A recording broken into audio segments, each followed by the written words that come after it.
अनीता अभी सिर्फ 18 साल की थी। उसकी उम्र सपने देखने, पढ़ने लिखने और अपनी जिंदगी अपने तरीके से जीने की थी, लेकिन किस्मत ने उसके लिए कुछ और ही लिख रखा था। उसके गरीब माता पिता के सामने गरीबी और मजबूरी इतनी बड़ी थी कि उन्होंने अपनी बेटी की शादी 30 साल के विक्रम से कर दी थी।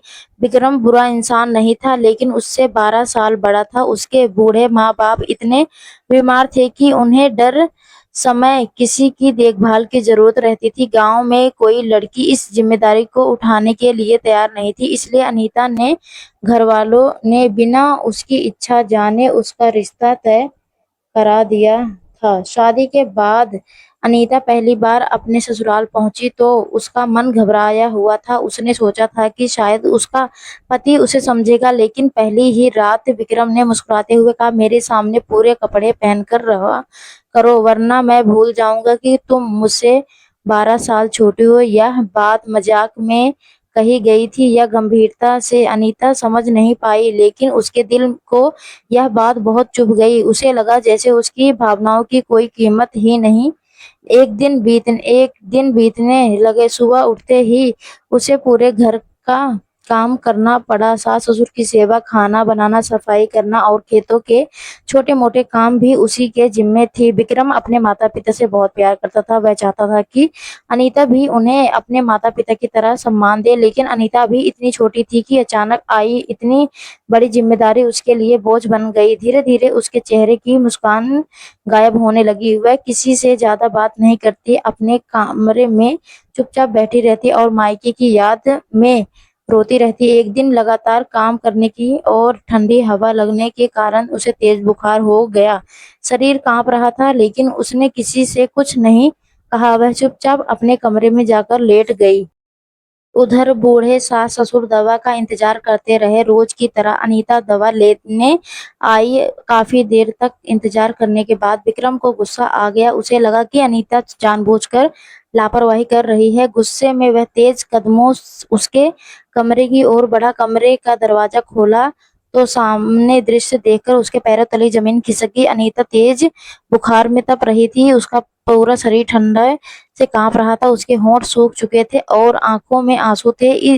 वह इतनी कमजोर हो चुकी थी कि उठकर बैठ भी नहीं पा रही थी। विक्रम का सारा गुस्सा एक ही पल में गायब हो गया। उसने तुरंत उसके माथे पर हाथ रखा तो हाथ जल गया। वह घबरा गया। जल्दी से डॉक्टर को फोन किया, लेकिन गांव दूर होने के कारण डॉक्टर को आने में समय लगने वाला था। उसने अलमारी से एक और कंबल निकाला, अनीता को ओढ़ाया, लेकिन उसकी कांपती बंद नहीं हुई। आखिरकार उसने बिना कुछ सोचे अपना कंबल भी उसके ऊपर डाल दिया और कुछ खुद उसके पास बैठ गया। उसने हाथ अपने हाथों में लेकर गर्म करने शुरू किया। अनीता आधी बेहोश में थी। उसे सिर्फ इतना महसूस हुआ कि कोई उसकी परवाह कर रहा है। पहली बार उसे लगा कि शायद विक्रम इतना कठोर नहीं है जितना वह समझती थी। डॉक्टर आए, उन्होंने दवा दी और कहा अगर थोड़ी देर और हो जाती तो बुखार बहुत खतरनाक साबित हो सकता था।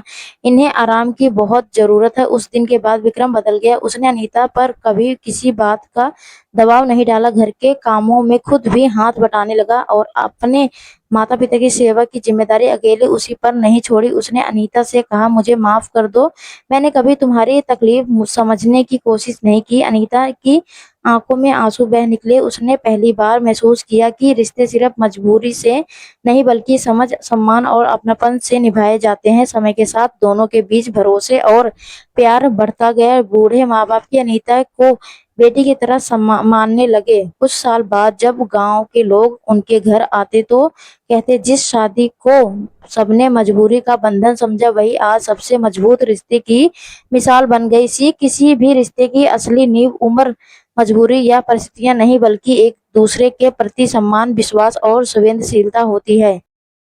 विक्रम के बदले हुए व्यवहार ने अनीता के मन में वर्षों से जमा डर और नाराजगी को धीरे धीरे कम करना शुरू कर दिया। अब वह हर सुबह सबसे पहले अनीता से पूछता, तुम्हारी तबीयत कैसी है? फिर अपने माता पिता की दवाइयां खुद निकाल कर रख देता। अनीता को पहली बार महसूस हुआ कि जिस इंसान को वह अकेले केवल गुस्सैल और कठोर समझती थी, उसके भीतर एक बेहद संवेदनशील दिल भी छिपा था।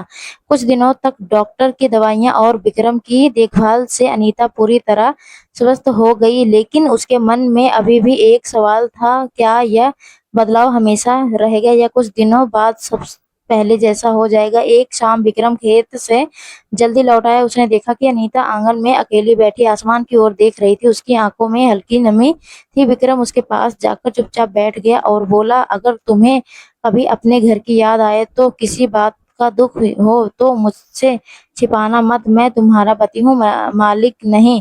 ये सुनकर अनीता खुद को रोक नहीं पाई। उसकी आंखों में आंसू बह निकले। उसने पहली बार अपने दिल की सारा दर्द बता दिए, कैसे उसकी शादी उसकी इच्छा के बिना हुई, कैसे वह हर रात रोती रहती थी और कैसे उसे लगता था कि उसकी जिंदगी खत्म हो गई है। विक्रम ने उसकी सारी बातें बिना टोके सुनी और फिर इतना कहा, मैं बीता विक्रम ने बीता हुआ समय तो नहीं बदल सकता, लेकिन आने वाला हर दिन तुम्हारे चेहरे पर मुस्कान लाने की कोशिश जरूर करूंगा। उस दिन के बाद उसके रिश्ते में एक नया मोड़ आ गया। दोनों साथ बैठकर खाना खाने लगे, शाम को खेतों की मोड़ पर टहलने जाते और हर छोटी बड़ी बात एक दूसरे से साझा करने लगे। बूढ़े सास ससुर भी यह बदलाव देखकर बहुत खुश थे। वे अक्सर कहते थे, बेटा बहू में प्यार हो तो घर स्वर्ग बन जाता है। अनीता वे अक्सर कहते अब पूरे मन से उनकी सेवा करती, क्योंकि अब वह मजबूरी नहीं बल्कि अपनापन महसूस करती थी। सास भी उसे बेटी की तरह दुलार करती थी और उसके लिए अपने हाथों से पसंदीदा व्यंजन बनाती।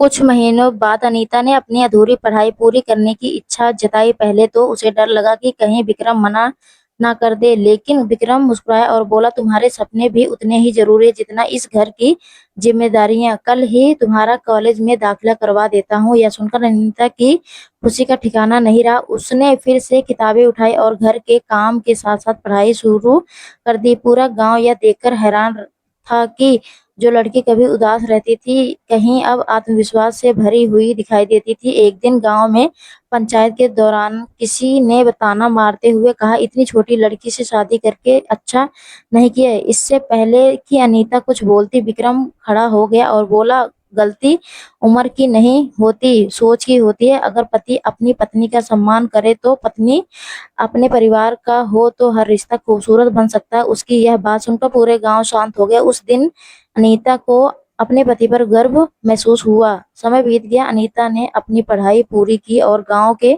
बच्चों को पढ़ाना शुरू कर दिया। उसकी पहचान अब सिर्फ किसी की बहू के रूप में नहीं बल्कि एक समझदार और शिक्षित महिला के रूप में होने लगी। विक्रम हमेशा उसकी मेहनत बढ़ाता और कहता, तुम्हारी सफलता ही मेरी सबसे बड़ी खुशी है। जिस रिश्ते की खुशी शुरुआत मजबूरी, डर और अनचाहे फैसले से होती है, वह रिश्ता अब विश्वास, सम्मान और सच्चे प्रेम की मिसाल बन चुका है। अनीता को आखिरकार समझ आ गया कि जीवन में हर शुरुआत अच्छी नहीं होती, लेकिन अगर दोनों लोग एक दूसरे को समझने और सम्मान देने का निर्णय ले तो सबसे कठिन रिश्ते भी खूबसूरत बन सकते हैं।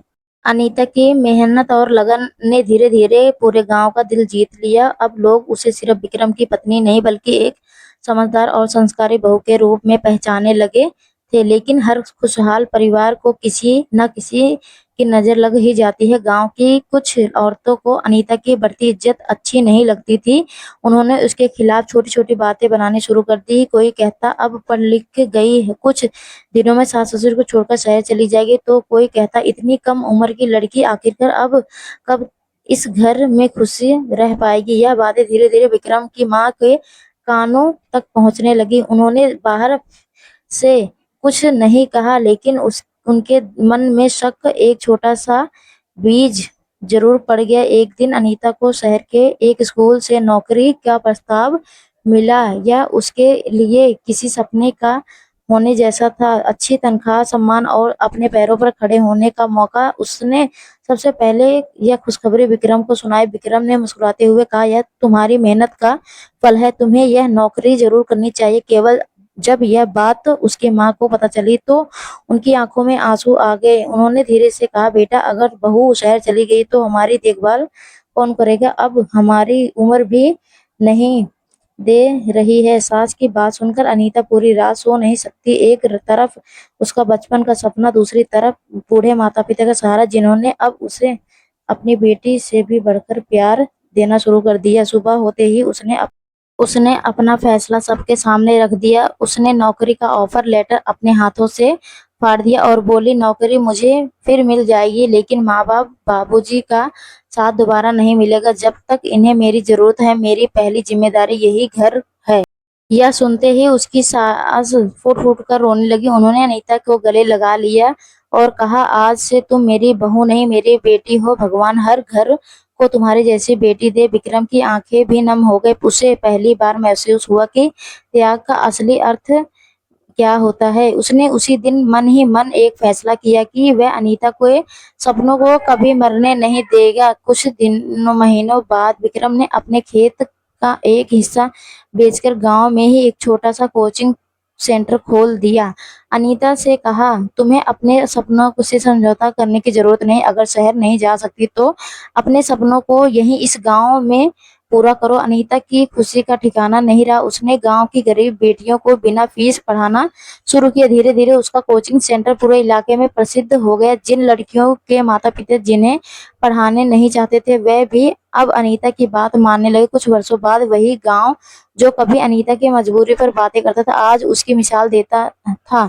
लोग कहते थे, जिस लड़की को मजबूरी में इस घर लाया गया था, उसी ने इस घर की किस्मत बदल दी। बूढ़े सास ससुर के चेहरे पर संतोष था। विक्रम को अपनी पत्नी पर गर्व था और अनीता को इस बात की खुशी थी कि उसने तय करके कुछ धोखा नहीं बल्कि पूरे परिवार का दिल जीत लिया। लेकिन किस्मत अभी उनकी परीक्षा पूरी तरह खत्म नहीं हुई थी। ऐसी घटना होने वाली थी जो इस परिवार को फिर से एक कठिन मोड़ पर लाकर खड़ा कर देती, और इस बार फैसला सिर्फ रिश्तों का नहीं बल्कि पूरे परिवार की इज्जत और विश्वास का होने वाला था।